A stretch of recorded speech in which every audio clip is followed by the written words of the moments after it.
Hi guys, welcome to Be Banker. स्वागत है आपका आज के क्लास में। आज की वीडियो में मैं हूं प्रीति मैम और आज मैं लेकर के आ गई हूं आपके लिए एक और नई ज़बरदस्त वाली क्लास।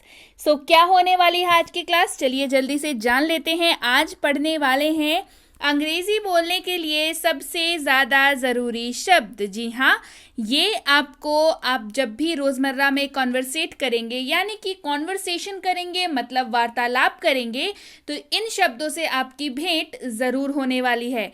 तो क्या हो अगर इन शब्दों का मतलब आप आराम से रट लें और इनका इस्तेमाल जान लें, तो सोचिए कितना आसान हो जाएगा आपके लिए अंग्रेजी बोलना। तो चलिए जान लेते हैं ऐसे कौन से शब्द हैं। हम लोग पढ़ेंगे शब्दों को, जानेंगे उनका मतलब, जानेंगे कि उच्चारण कैसे करते हैं उन शब्दों का, और साथ ही साथ उस पर बेस्ड एग्जाम्पल वाले सेंटेंसेस हिंदी और इंग्लिश मीनिंग दोनों के साथ।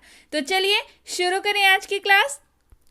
उसके पहले अगर चैनल पर नए हैं तो जल्दी से कर लीजिए चैनल को सब्सक्राइब करते वक्त बेल आइकॉन दबाना बिल्कुल मत भूलिएगा, ताकि जब भी हमारी कोई नई क्लास आए सबसे पहले आपको पता लग जाए। आप सीधे सीधे हमसे जुड़ सकते हैं इस व्हाट्सएप नंबर के जरिए, हमारी बुक्स, हमारी ई बुक्स, हमारी पेड कोर्सेज के बारे में जानने के लिए, साथ ही साथ ये वाली क्लास और इसके जैसी ढेरों क्लास डायरेक्टली अपनी मोबाइल तक पाने के लिए आप कर सकते हैं हमें किसी भी सोशल मीडिया साइट्स पर फॉलो। तो चलिए शुरू करें आज की क्लास।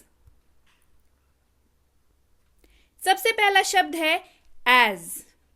AS इसकी स्पेलिंग होती है और इसको पढ़ते हैं एज। क्या पढ़ते हैं? एज।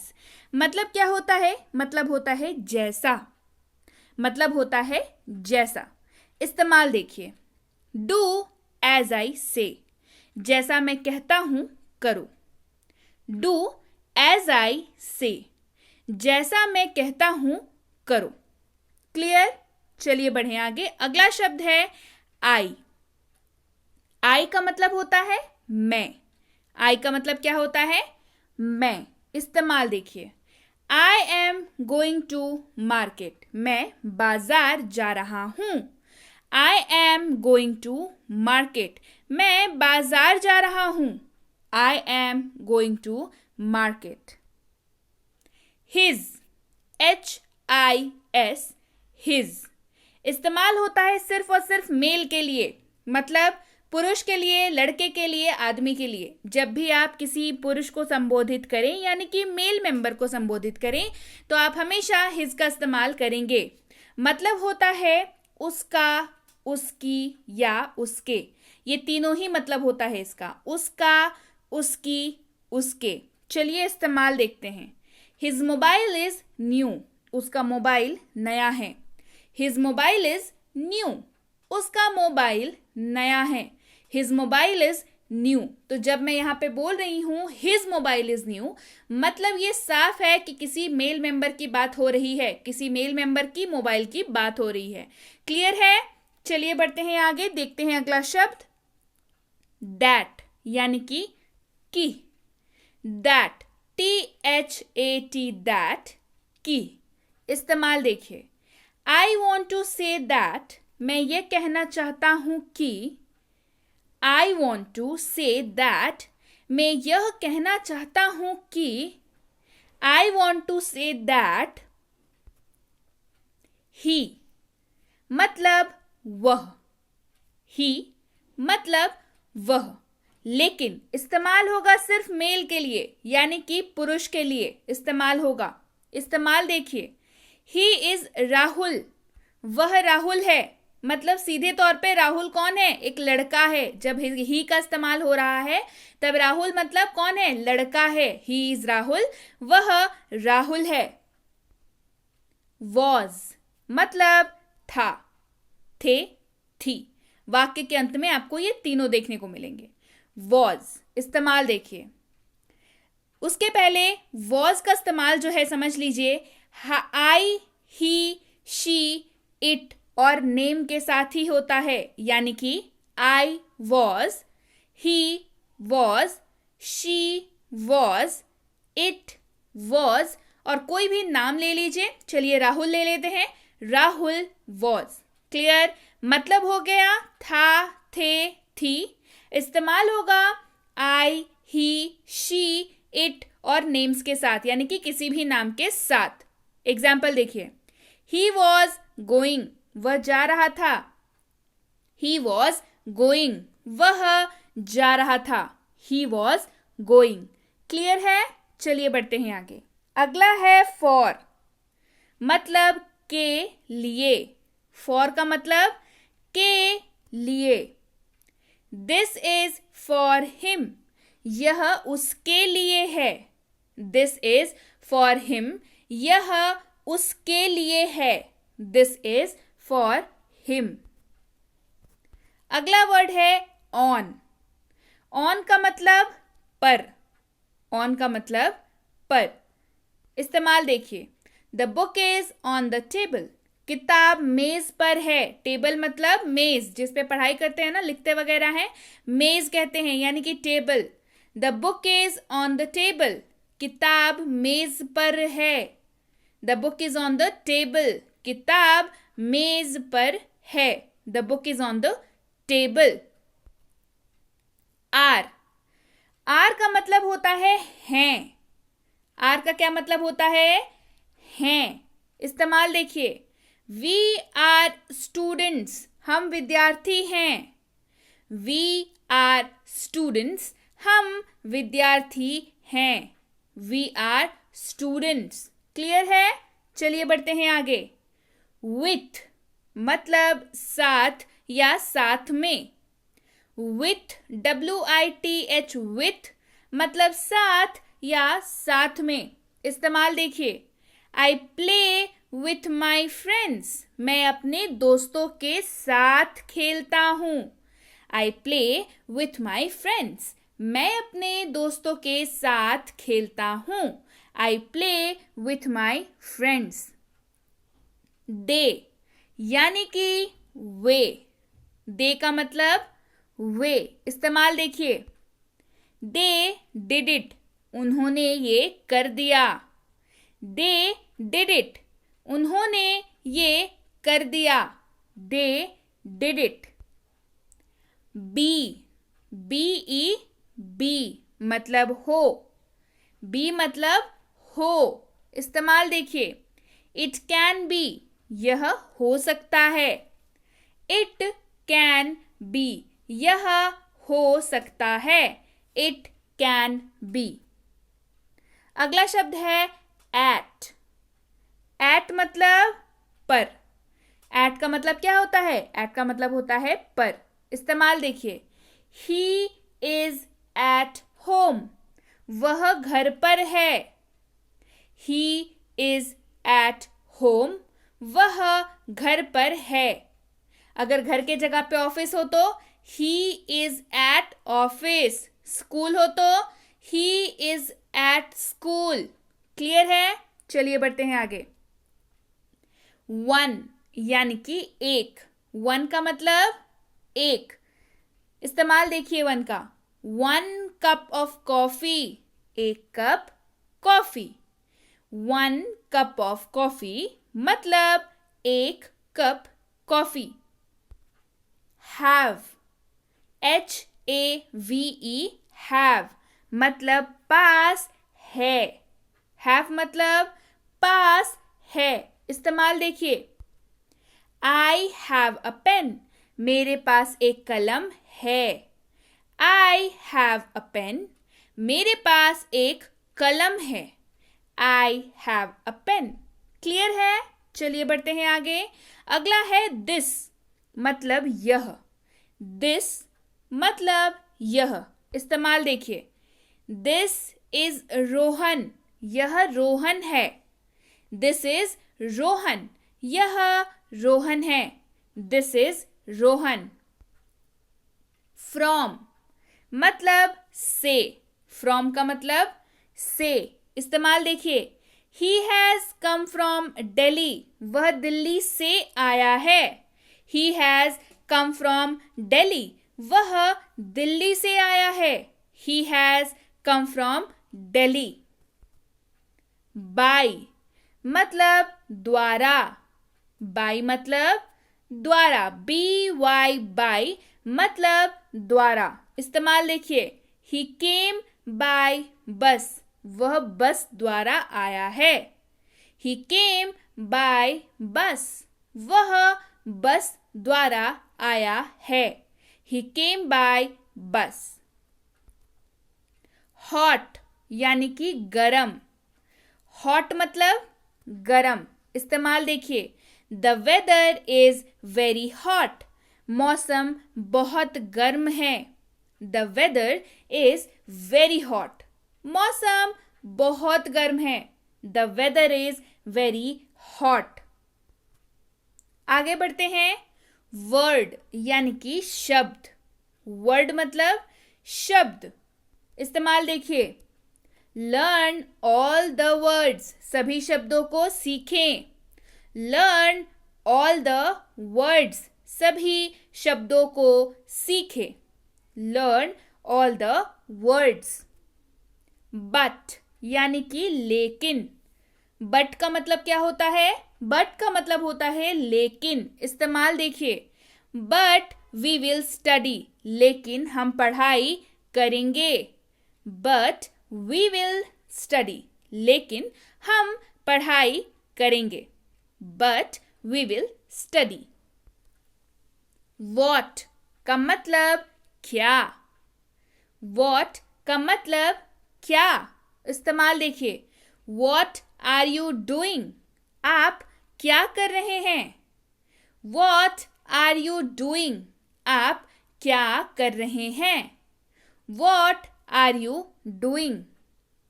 अगला है विल। WILL विल मतलब हो जाता है गा, गे, गी। यानी कि वाक्य के अंत में जब भी आपको दिख जाए गा, गे, गी, मतलब है कि उस वाक्य में विल का प्रयोग हुआ है। चलिए एग्जाम्पल देखेंगे, बेटर समझ में आएगा। I will do this. मैं यह करूंगा। I will do this. मैं यह करूंगा। I will do this. मैं यह करूंगा। I will do this. Crease यानी कि शिकन।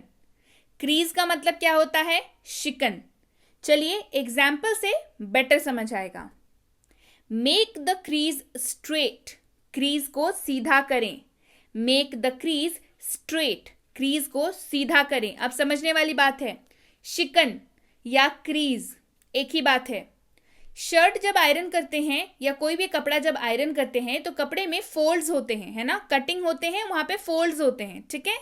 तो उन फोल्ड्स को क्रीज कहते हैं। मतलब जैसे सीधाई में जब आप आयरन करेंगे तो एक शेप ले लेगा, ठीक है। तो वहां पे अगर मुड़ा हुआ रहेगा ना तो वो अच्छा नहीं रहेगा। वहां पे अगर शिकन रहेगा तो वो अच्छा नहीं रहेगा। तो इसीलिए क्या कहा जा रहा है? मेक द क्रीज स्ट्रेट, यानी कि शिकन जो है उसको सीधा करें, बिल्कुल फोल्ड्स में बिठा दें, है ना। क्रीज बनाते हैं ना शर्ट पे, ट्राउजर्स पे, उसी को शिकन कहते हैं, क्रीज। क्लियर है? चलिए बढ़ते हैं आगे। होल यानी कि छिद्र। होल मतलब छिद्र। इस्तेमाल देखिए, the insect came through a hole. यह कीड़ा एक छेद के माध्यम से आया है। इंसेक्ट मतलब क्या होता है? कीड़ा। तो जहां कहीं भी छेद वगैरह दिख जाते हैं बगान में तो कीड़े आ जाते हैं ना, वहां से निकलते हैं कीड़े। The insect came through a hole. यह कीड़ा एक छेद के माध्यम से आया है। The insect came through a hole. Jump यानी कि कूदा। जंप यानी कि कूदा। ही जंप्ड, वह कूद गया। ही जंप्ड, वह कूद गया। ही जंप्ड। क्लियर? चलिए बढ़ते हैं आगे। बेबी यानी कि बच्चा। बेबी यानी कि बच्चा। तो जब मैं यहाँ पे बोलूं बेबी, जिसका मतलब होता है बच्चा, तो यहाँ पे अगर लड़का है तो भी और लड़की है तो भी, दोनों ही केसेस में इसको बेबी ही बोलते हैं। बच्चा ही है, बच्चा तो बच्चा होता है ना, तो उसको बेबी ही बोलते हैं। क्लियर है? कंफ्यूजन नहीं होगी यहाँ पे। चलिए बढ़ते हैं। Baby is cute. बच्चा प्यारा है। सारे बच्चे प्यारे होते हैं। बेबी इज क्यूट, बच्चा प्यारा है। Baby is cute. 8 मतलब 8। 8 मतलब 8। इस्तेमाल देखिए, it's 8 o'clock in the morning. सुबह के 8 बजे हैं। It's 8 o'clock in the morning. सुबह के 8 बजे हैं। It's 8 o'clock in the morning. अगर होता it's 8 o'clock in the evening, मतलब शाम के 8 बज रहे हैं या बजे हैं। It's 8 o'clock in the evening, शाम के 8 बजे हैं। और अगर यहाँ पे मॉर्निंग है तो it's 8 o'clock in the morning, सुबह के 8 बजे हैं। 8 o'clock इन द इवनिंग, शाम के 8 बजे हैं। क्लियर है? चलिए बढ़ते हैं आगे। 20 यानी कि 20। 20 यानी कि 20, इसको क्या पढ़ते हैं? समझिए, पढ़ने में ट्विस्ट है। 20 पढ़ते हैं इसको। क्लियर? मतलब 20। ही इज 20 years old, वह 20 साल का है। ही इज 20 years old, वह 20 साल का है। He is 20 years old। Clear है? चलिए बढ़ते हैं आगे। फ्लैट यानी कि समतल। फ्लैट मतलब समतल, एकदम लेवल किया हुआ जगह, बिल्कुल प्लेन समतल जगह।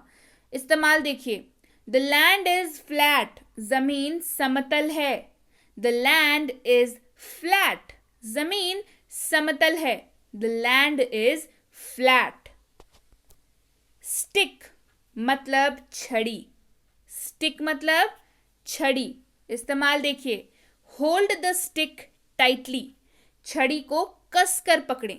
टाइटली मतलब कस कर पकड़ना। होल्ड द स्टिक टाइटली, छड़ी को कस कर पकड़े। Hold the stick tightly.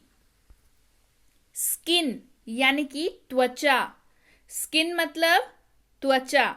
इस्तेमाल देखिए, she has a fair skin, उसकी गोरी त्वचा है। She has a fair skin, उसकी गोरी त्वचा है, मतलब साफ त्वचा है ना। She has a fair skin. Smile यानी कि मुस्कुराना। स्माइल यानी कि मुस्कुराना। इस्तेमाल देखिए, स्माइल प्लीज, कृपया मुस्कुराएं। फोटोज लेते वक्त हम लोग बोलते हैं ना, स्माइल प्लीज, यानी कि कृपया मुस्कुराएं। स्माइल प्लीज, कृपया मुस्कुराएं। Smile please. रूट यानी कि जड़। रूट मतलब जड़। इस्तेमाल देखिए, कैरेट्स आर एडिबल रूट्स, यानी कि गाजर खाने योग्य जड़ें हैं। ये पता है ना कि गाजर जो है वो तो जड़ें हैं। गाजर जमीन के अंदर होती है, उसको कोड़ के निकाला जाता है। तो गाजर क्या हो गई? जड़ें हो गई। और ऐसी जड़ें जिसे हम लोग खाते हैं, गाजर का हलवा बनाते हैं ना, तो गाजर क्या है? जड़ है, और उसको हम लोग खा रहे हैं। तो गाजर एक ऐसी जड़ है जिसको हम लोग खाते हैं। Carrots are edible roots. Edible मतलब खाने योग्य। गाजर खाने योग्य जड़ें हैं। Carrots are edible roots. Clear है? चलिए बढ़ते हैं आगे। मीट, MEET, मीट मतलब मिलना। मीट मतलब मिलना। इस्तेमाल देखिए, कैन वी मीट, क्या हम मिल सकते हैं? कैन वी मीट, क्या हम मिल सकते हैं? Can we meet. विलेज यानी कि गांव। विलेज मतलब गांव। इस्तेमाल देखिए, I live in a village, मैं एक गांव में रहता हूं। I live in a village, मैं एक गांव में रहता हूं। I live in a village. Clear है? चलिए बढ़ते हैं आगे। बाय, BUY पढ़ते हैं। बाय मतलब होता है खरीदना। मतलब क्या होता है? खरीदना। आपको 3 तरह के बाय मिलेंगे। एक BY बाय, जिसका मतलब पहले बता चुकी हूं वीडियो के स्टार्टिंग में। ये है BUY बाय, मतलब खरीदना। और एक और होता है BYE बाय, इसके ऊपर भी क्लासेस आ चुकी हैं। डिस्क्रिप्शन बॉक्स में लिंक है, जाइए जरूर पता करिए कि आखिर ये तीनों by, BY, BUY, BYE by, ये तीनों बाय में क्या डिफरेंस है और कैसे इनका इस्तेमाल होता है। तो अभी हम लोग पढ़ रहे हैं BUY बाय, मतलब खरीदना। इस्तेमाल देखिए, आई बाय अ पेन एवरी वीक, मैं हर हफ्ते एक कलम खरीदता हूं। आई बाय अ पेन एवरी वीक, मैं हर हफ्ते एक कलम खरीदता हूं। आई बाय अ पेन एवरी वीक। क्लियर है? चलिए बढ़ते हैं आगे। रेज यानी कि बढ़ाना। रेज मतलब बढ़ाना। इस्तेमाल देखिए, रेज योर हैंड्स, अपने हाथ बढ़ाएं या अपने हाथ ऊपर करें। रेज योर हैंड्स यानी कि अपने हाथ बढ़ाएं या अपने हाथ ऊपर करें, दोनों ही तरीके से इसका इस्तेमाल हो सकता है। Raise your hands. सॉल्व यानी कि हल। सॉल्व मतलब हल। सॉल्व द क्वेश्चन, प्रश्न हल करें। क्वेश्चन मतलब प्रश्न, सॉल्व मतलब हल करना। तो सॉल्व द क्वेश्चन, प्रश्न हल करें। Solve the question. मेटल मतलब धातु। मेटल मतलब क्या होता है? धातु। इस्तेमाल देखिए, मेटल इज एन एलिमेंट, धातु एक तत्व है। कैसा तत्व है? जो नेचुरली पृथ्वी पर पाया जाता है। जी हाँ, ये नेचुरली ऑटोमेटिकली पाया जाता है पहले से, ये मानव निर्मित नहीं है, ये नेचुरल तत्व है ना, जो धरती पर पहले से ही पाया जाता है। मेटल इज एन एलिमेंट, धातु एक तत्व है। क्लियर? चलिए बढ़ते हैं आगे। वेदर यानी कि चाहे या, दोनों मतलब होते हैं, चाहे या दोनों मतलब होते हैं वेदर। इस्तेमाल देखिए, बेहतर समझ में आएगा। I really don't know whether to write or not, मैं वास्तव में नहीं जानता कि लिखना है या नहीं। आप कैसे जगह पे इसका इस्तेमाल कर रहे हैं? जहां पे आप कंफ्यूज हैं, आप श्योर नहीं है एक चीज को लेकर के, लिखना है नहीं लिखना है क्या पता, है ना। I really don't know whether to write or not, मैं वास्तव में नहीं जानता कि लिखना है या नहीं। बता दो कोई भाई, लिखना है या नहीं। मैं वास्तव में नहीं जानता कि लिखना है या नहीं। I really don't know whether to write or not. Clear है? चलिए बढ़ते हैं आगे। पुश यानी कि धक्का। पुश मतलब धक्का। इस्तेमाल देखिए, पुश द डोर, दरवाजे को धक्का दो। पुश द डोर, देखा है ना, एटीएम वगैरह में, मॉल वगैरह में लिखा रहता है पुश और पुल। तो जब भी अब आपको दिखे पुश, या ध्यान रखिएगा कि धक्का देने के लिए बोल रहा है। पुश मतलब होता है धक्का, तो जहां भी लिखा रहे पुश द डोर, तो दरवाजे को धकेलना है, धक्का देना है दरवाजे को। कंफ्यूजन होती है ना, उल्टा कर देते हैं, अब नहीं करेंगे। पुश मतलब धक्का, तो धक्का देना है, पुश द डोर, दरवाजे को धक्का दो। क्लियर है? चलिए बढ़ते हैं आगे। कुक यानी कि पकाना। कुक मतलब पकाना। इस्तेमाल देखिए, व्हाट शुड आई कुक, मैं क्या खाना, मुझे क्या खाना बनाना चाहिए। मुझे क्या खाना बनाना चाहिए, व्हाट शुड आई कुक, मुझे क्या पकाना चाहिए, है ना। सोचते हैं रोज ही क्या पकाएं, आज क्या पकाएं, व्हाट शुड आई कुक, मुझे क्या खाना बनाना चाहिए। क्लियर? चलिए बढ़ते हैं आगे। डिस्क्राइब यानी कि वर्णन करना। डिस्क्राइब मतलब वर्णन करें या वर्णन करना। इस्तेमाल देखिए, डिस्क्राइब दिस पिक्चर, इस चित्र का वर्णन करें। एग्जाम में आता है ना ये वाला word, describe this in few lines, describe this in answer briefly, describe this picture. मतलब डिस्क्राइब दिस पिक्चर मतलब वर्णन करना, इस चित्र का वर्णन करें। डिस्क्राइब दिस पिक्चर, इस चित्र का वर्णन करें। क्लियर है? चलिए बढ़ते हैं आगे। 7 यानी कि 7। 7 मतलब 7। इस्तेमाल देखिए, आई हैव 7 चॉकलेट्स, मेरे पास 7 चॉकलेट्स हैं। आई हैव 7 चॉकलेट्स, मेरे पास 7 चॉकलेट हैं। अब 7 की जगह पे 8 होते तो 8 चॉकलेट्स हो जाता। क्लियर है? चलिए बढ़ते हैं आगे।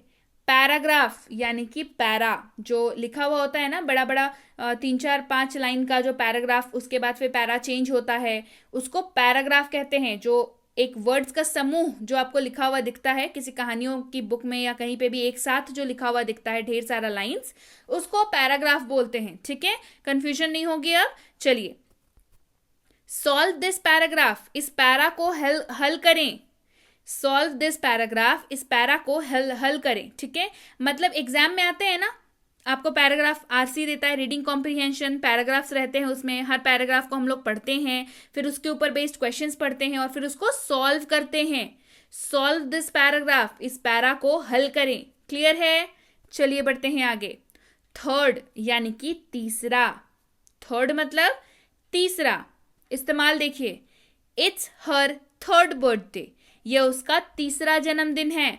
इट्स हर थर्ड बर्थडे, यह उसका तीसरा जन्मदिन है। It's her third birthday. Clear है? चलिए बढ़ते हैं आगे। हेल्ड यानी कि आयोजित। हेल्ड मतलब क्या होता है? हेल्ड मतलब होता है आयोजित। इस्तेमाल देखिए, the meeting was held here, यहां सभा आयोजित की गई थी। The meeting was held here, यहां सभा आयोजित की गई थी। The meeting was held here, यहां सभा आयोजित की गई थी। The meeting was held here. Clear है? क्लियर है यहां तक? आयोजित, हेल्ड का मतलब आयोजित होता है। क्लियर है? So yes guys, that's it for today. ये थी आज की क्लास। अगर आज की क्लास पसंद आई है तो कमेंट करके मुझे बताइए मैम क्लास बहुत अच्छी लगी। और क्लास जब पसंद आ ही गई है तो लाइक कर दीजिए, शेयर कर दीजिए इस क्लास को उन सब तक जिनको भी इस क्लास की ज़रूरत है, क्योंकि सारे के सारे शब्द इंपॉर्टेंट है ना। जब भी बात करते हैं तो इन शब्दों का प्रयोग करते हैं ना, तो क्लास तो बहुत ज़्यादा इंपॉर्टेंट है ना। तो जल्दी से लाइक कर दीजिए, शेयर कर दीजिए और कमेंट करके मुझे बताइए कि ऐसे क्लासेस मैम मुझे और चाहिए। इसके साथ ही अगर आपने अभी तक हमारी 6.5 घंटे में अंग्रेजी बोले यानी कि स्पीक इंग्लिश इन 6.5 आवर्स की फ्री स्पोकन इंग्लिश के कोर्स नहीं देखी है तो काफ़ी कुछ मिस कर रहे हैं आप। ये फ्री स्पोकन इंग्लिश की कोर्स है जो आपको बिल्कुल फ्री में मिल सकती है। इसमें आपको 60+ वीडियो क्लासेस मिलेंगी और साथ ही साथ ई बुक की फ्री सैंपल भी मिलेगी। तो इसके लिए आपको व्हाट्सएप करना होगा इस नंबर पर और पता करना होगा कि आखिर मिलेगी कैसे। लिख करके भेज दीजिए 6.5 घंटे वाली कोर्स चाहिए और ई बुक की सैंपल भी चाहिए। तो आपको ये दोनों चीज़ें हमारी टीम द्वारा जल्दी ही भेज दी जाएंगी। इसके साथ ही अगर आप हमसे जुड़ना चाहते हैं हमारे premium WhatsApp spoken English course पे, तो इसकी इंक्वायरी आप इस नंबर पर कर सकते हैं। इंक्वायरी किस बात की करनी है? इंक्वायरी इस बात की करनी है कि आखिर ये कोर्स है किस चीज़ का, कितने दिनों का कोर्स है, होमवर्क कैसे मिलेगा, क्लास कब कब आएगा, होमवर्क चेक कैसे होगा, और सबसे ज़रूरी बात, अगली बैच कब शुरू हो रही है premium WhatsApp spoken English course की। ये है बेसिक इंग्लिश ग्रामर कोर्स, यानी कि इंग्लिश ग्रामर की बेसिक वाली कोर्स जो करता है आपको एडवांस ग्रामर के लिए पूरी तरीके से तैयार। क्योंकि बेसिक्स अगर सही नहीं हुए तो एडवांस के क्वेश्चन तो भाई नहीं बनने वाले हैं। जी हाँ, साफ साफ समझ लीजिए, बेसिक्स क्लियर होना ज़रूरी है। तो इसकी इंक्वायरी भी आप इस नंबर पर कर सकते हैं। अब भाई बच्चों को ग्रामर सिखाना, सच बताऊं, बच्चों का खेल नहीं होता, लेकिन अब ये आसान है क्योंकि बच्चे बेसिक इंग्लिश ग्रामर कोर्स से सीखते हैं जो कि किड्स के लिए ग्रामर कोर्स है। उसमें बच्चे खेल खेल में इंग्लिश ग्रामर सीख जाते हैं, उनको बोरिंग नहीं लगती, उनको मन लगने लगता है सीखने में। तो जल्दी से पता करिए इसकी अगली बैच कब शुरू हो रही है, इसी नंबर पर पता कर सकते हैं। और ये है English grammar and writing for school, यानी कि कॉम्बो कोर्स है जिसमें आपको ग्रामर भी मिलेगा और राइटिंग सेक्शन भी कराया जाएगा। राइटिंग सेक्शन मतलब क्या होता है? राइटिंग सेक्शन मतलब ऐसे writing, debate writing, speech writing, message writing, notice writing, report writing, notes making, anything and everything जो भी आपके सिलेबस में है ये सारी इसमें कराई जाती है। और साथ ही साथ स्पेलिंग मिस्टेक्स कैसे अवॉइड करें ये भी बताया जाता है। राइटिंग सेक्शन में फुल कैसे स्कोर किए जा सकते हैं, जी हाँ सही सुना, राइटिंग सेक्शन में फुल स्कोर किए जा सकते हैं, हमारे स्टूडेंट्स करते हैं फुल स्कोर। तो इसकी इंक्वायरी भी आप इस नंबर पर कर सकते हैं कि इस कोर्स की अगली बैच कब शुरू हो रही है। और अगर आप वाकई एक सीरियस एस्पिरेंट हैं जो किसी भी कॉम्पिटिटिव एग्जाम की तैयारी कर रहे हैं जिसमें अंग्रेजी पूछी जाती है, तो ये course premium competitive English course बिल्कुल आपके लिए है। नाम है प्रीमियम, कोर्स भी बिल्कुल प्रीमियम है। चाहे आपकी आरसी हो यानी कि रीडिंग कॉम्प्रिहेंशन, चाहे वोकैबुलरी हो यानी कि वर्ड मीनिंग, बेसिक और एडवांस दोनों, हाँ, चाहे ग्रामर हो बेसिक एडवांस, या चाहे क्वेश्चंस हो बेसिक वाले या एडवांस वाले, ये सारी इसमें कराई जाती है। अब इतना करने के बाद भी मार्क्स नहीं बढ़ेंगे क्या? जरूर बढ़ने वाले हैं मार्क्स इस कोर्स के बाद। इंग्लिश सेक्शन के मार्क्स जरूर इंक्रीज होने वाले हैं। प्रीमियम कॉम्पिटिटिव इंग्लिश कोर्स है, तो जल्दी से इंक्वायरी करिए इस नंबर पर कि इस कोर्स की अगली बैच कब शुरू हो रही है। कोर्स की इंक्वायरी करते वक्त ध्यान रखें कि कोर्स का नाम लिख करके इंक्वायरी भेजें ताकि हमारे प्रतिनिधि आप तक सही समय पर सही जानकारी पहुंचा पाएं। जानकारी मिलने में लगभग 12 से 48 घंटों का वक्त लग जाता है, तो कृपया प्रतीक्षा करें। अगर आपने मैसेज कर दिया है तो निश्चिंत हो जाएं, हमारे प्रतिनिधि आप तक खुद संपर्क कर लेंगे। इसके साथ ही yes guys, that's it for today. Thank you so much for watching. Be with Be Banker, empowering life through knowledge. Thank you so much for watching. Stay tuned to Be banker.